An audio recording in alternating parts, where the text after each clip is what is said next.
Every morning in a small apartment in Tokyo, a Shiba Inu named Hana waits by the door. But this morning is different. She's knocked over a potted plant, soil scattered across the tatami mat like evidence of a crime she can't hide. And when her owner walks into the room, Hana doesn't run. She lowers her entire body to the ground, ears pinned back, eyes soft and apologetic. No words are spoken, but forgiveness is already being asked for. Have you ever wondered what your dog is really saying in that moment? Because what looks like guilt might be the most profound form of love language you'll ever witness. Your dog doesn't apologize the way you do. They can't say sorry with words, or bring you flowers, or write a note. But they carry something deeper. An ancient code written into their DNA, a language of reconciliation that goes back thousands of years to when their wolf ancestors had to maintain harmony within the pack, or risk survival itself. Every lowered head, every gentle paw on your leg, every soft whine when they know they've crossed a line. These aren't random behaviors. They're carefully orchestrated rituals of repair, and understanding them changes everything about how you see your dog's heart. When your dog lowers their body close to the ground after doing something wrong, they're performing what behaviorists call a submissive posture. But it's not about fear, it's about respect. In wolf packs, lower-ranking members would flatten their bodies to show deference to pack leaders, signaling that they recognize the social order and wanted to maintain it. Your dog carries that same instinct. When they make themselves small, they're saying the bond between you matters more than whatever they just did. They're choosing connection over pride. It's one of the purest forms of emotional intelligence in the animal kingdom. Watch your dog's eyes after they've misbehaved. You'll notice something called whale eye, when the whites of their eyes become visible as they glance at you sideways without turning their head. It's not defiance, it's vulnerability. They're monitoring your reaction while keeping themselves in a non-threatening position. Studies show that dogs can read human facial expressions better than almost any other species, including primates. They've spent 15,000 years learning the micro-expressions of human emotion. So when your dog gives you that sideways glance, they're actively reading whether you're angry, disappointed, or ready to forgive. They're navigating the emotional weather of your relationship in real time. Some dogs bring you things when they know they've upset you. A toy, a shoe, sometimes the very item they just destroyed. This behavior baffles many owners, but it's rooted in appeasement. In canine social structures, offering a valued object is a peace gesture. When your dog brings you their favorite ball after chewing your headphones, they're not being random. They're offering you something precious to them as a symbolic act of reconciliation. It's the dog equivalent of a peace offering. They're saying, here's what matters to me because you matter more. Then there's the paw. That gentle placement of their paw on your knee or hand after they've done something they know upset you. It's such a small gesture, but it carries enormous emotional weight. Touch is how dogs communicate trust and affection. Puppies paw at their mothers for comfort. Adult dogs paw at each other during play to initiate connection. When your dog reaches out with their paw after a conflict, they're literally reaching for reconnection. They're asking if the bond is still intact. Research shows that physical touch between dogs and humans releases oxytocin, the bonding hormone in both species. Your dog knows this instinctively. They're trying to rebuild the chemical bridge between your hearts. In Japanese culture, there's a concept called kuki wo yomu, reading the air. It means sensing the unspoken emotional atmosphere of a situation and adjusting your behavior accordingly. Dogs are masters of this. They read the air of your household constantly. They know when tension rises. They feel when they've disrupted the harmony. And they respond with what researchers call displacement behaviors. Yawning when they're not tired, licking their lips when they're not eating, turning their head away briefly before looking back at you. These aren't signs of indifference. They're calming signals. Your dog is trying to de-escalate the emotional tension. They're working to restore what the Japanese call wa harmony. It's social intelligence that transcends species. Some dogs become unusually affectionate after misbehaving. They'll lean against your legs with their full body weight. They'll rest their head on your lap with a sigh that sounds almost human. This isn't manipulation, it's genuine emotional regulation. Studies in canine cognition show that dogs experience secondary emotions, emotions about emotions. They don't just feel anxious after breaking a rule, they feel anxious about your relationship being strained, so they seek physical closeness to repair that strain. It's the same reason children hug their parents after being scolded. The need for reassurance that love survives mistakes is universal among social mammals. Then there's the belly. When a dog rolls onto their back and exposes their stomach after doing something wrong, they're showing you the most vulnerable part of their body. In the wild, exposing the belly is the ultimate surrender. It's a statement that says, I trust you completely with my safety, but it's more than submission. It's an invitation to reconnect through touch. Your dog is asking you to pet them, to physically confirm that the bond isn't broken. Behaviorists note that this is different from a playful belly exposure. The energy is softer, the eyes more watchful. Your dog is waiting to see if you'll accept their apology. Not every dog apologizes the same way. Breeds matter. Individual personalities matter. A golden retriever might bring you every toy they own. A German shepherd might stand at attention with ears back, waiting for a command that tells them you've forgiven them. A beagle might howl softly. A border collie might herd you gently toward the scene of their crime, as if to say, I know what I did. Understanding your specific dog's apology language requires observation and time. But once you recognize it, you'll see it everywhere. In the morning after they've barked too much at night. In the afternoon after they've pulled too hard on the walk. In the quiet moments when they just seem to know they've disappointed you somehow. The truth is, dogs don't apologize because they understand moral philosophy. They apologize because they understand something even deeper, belonging. Every apology behavior is rooted in the desperate need to maintain their place in your pack. To a dog, being cast out emotionally is one of the greatest fears they can experience. So they've developed an entire vocabulary of reconciliation. And the fact that they try so hard to repair what's broken between you without words, without explanations, just with their bodies and their presence. That's what makes it so beautiful. That's what makes it real. Because in the end, your dog's apology isn't about the shoe they chewed or the garbage they scattered. It's about the bond they're terrified of losing. Every lowered head is a question. Are we still okay? Every gentle pause a plea. Can we still be us? And when you recognize these moments for what they are, not guilt, but love-seeking reassurance, you step into a deeper understanding of what it means to be trusted by another living being. Which of these apology behaviors have you noticed in your own dog? Because once you start seeing them, you'll never look at those quiet moments the same way again.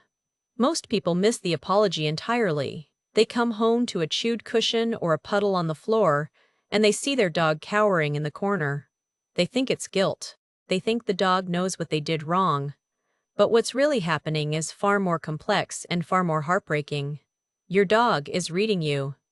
They're watching your body tense, hearing your voice change pitch, feeling the shift in the emotional atmosphere, and they're responding not to their own sense of wrongdoing, but to your distress.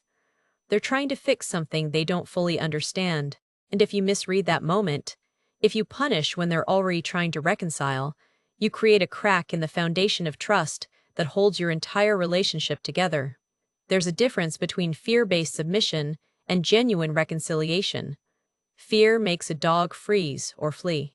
Their body goes rigid, their tail tucks completely under, their breathing becomes shallow. They might urinate submissively. This is a dog trying to protect themselves from perceived threat. But reconciliation looks different. The body is soft.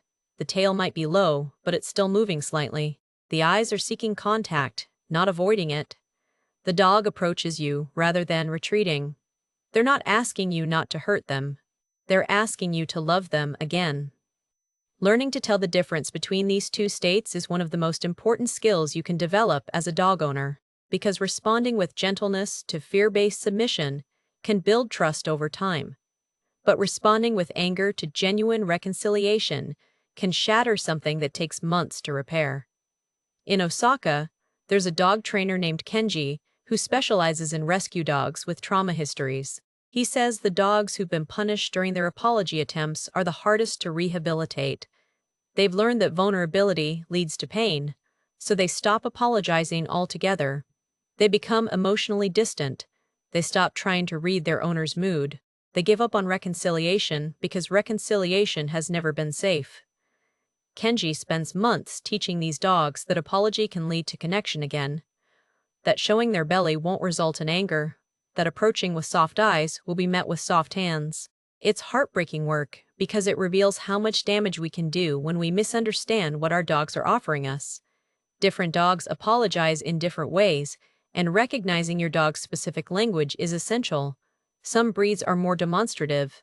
Labrador retrievers often become overwhelmingly affectionate after misbehaving, pressing their entire body against you, licking your hands, bringing you objects in rapid succession.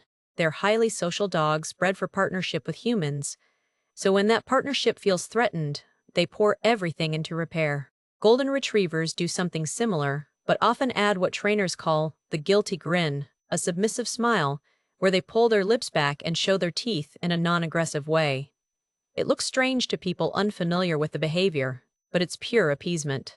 They're literally smiling to ask for forgiveness.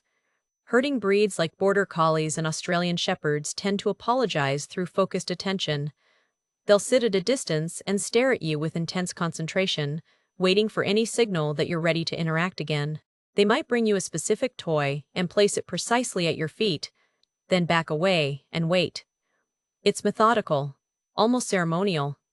These are dogs bred to read subtle cues and respond with precision, so their apologies carry that same careful intentionality. They're not just saying sorry, they're asking what they can do to make it right. Hounds apologize differently altogether. Beagles might howl softly or whine in a specific tone that sounds almost conversational. Basset hounds will often approach slowly with their entire body low to the ground, ears dragging, looking up at you with those soulful eyes that seem to carry the weight of the world. Scent hounds are more independent by nature, so when they do seek reconciliation, it's especially meaningful. They're choosing connection over their natural inclination toward autonomy.